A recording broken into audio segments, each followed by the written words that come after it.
હર્ષભાઈ સંઘવી અને ભાજપ સરકારને રામ રામ। ગુજરાતની જનતા વતી પૂછવાનું એ છે કે ઓલા 100 કલાકમાં અસામાજિક તત્વો અને ગુંડાઓનું લિસ્ટ જાહેર કરીને આકરા પગલાં ભરવાના હતા, એનું શું થયું? કરશન બાપુ ભાદરકા, જિલ્લા બ્યુરો રિપોર્ટર, સદરુ બેલીમ દ્વારા। હર્ષભાઈ સંઘવી, રામ રામ। રામ રામ ભાજપ સરકાર, ગુજરાત સરકાર, કેમ છો? બધા મજામાં?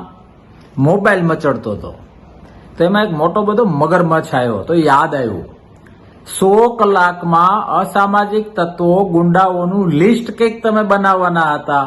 તમારી પાસે બહુ કામ હોય, વ્યસ્તતાને કારણે કદાચ ભૂલી ગયા હોય તો મને એવું લાગ્યું કે ગુજરાતની જનતા વતી તમને જરાક પૂછી લઉં, શું થયું? લિસ્ટ તૈયાર થયું? મૂંઝાતા નહીં। સગાવાલા, ભાઈબંધ, દોસ્તાર, પોતાનાઓને લીધે કદાચ શરમ ભરવી પડતી હોય તો એ તમારે નક્કી કરવાનું છે। આ તો જસ્ટ યાદ આવ્યું કે જરાક પૂછી લઉં, મગરમચ્છોના નામ લખવાના છે કે પછી ખાલી માછલાઓને જ પૂંછડી પટપટાવવાની છે? શરમ આવવી જોઈએ। ગુજરાતની જનતાને જે ગેરમાર્ગે દોરવાના પ્રયત્નો કર્યા છે એ પ્રયત્નો જો ગેરમાર્ગે દોરવાના ન હોય તો 100 કલાક ક્યારના પતી ગયા છે।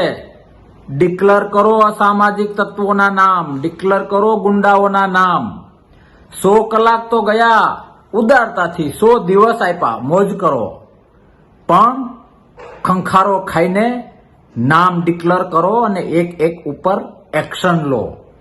નહીં છોડીએ, આમ કરીશું તેમ કરીશું, એનાથી હવે પેટ ભરાઈ ગયું છે। તાકાતવાળા ઠોસ પગલાઓની જરૂર છે।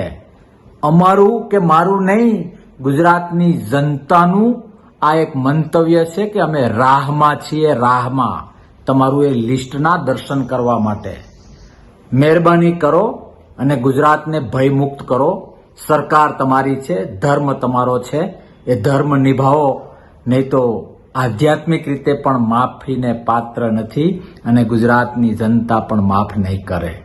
વાતોના વડા બહુ થઈ ગયા, કંઈક કરવાનું ટાણું આવી ગયું છે। એ ટાણાને સમજો, પ્રયત્ન કરો અને આ અસામાજિક તત્વો અને ગુંડાઓને સાફ કરો। ભારત માતા કી જય, જય જય ગુજરાત।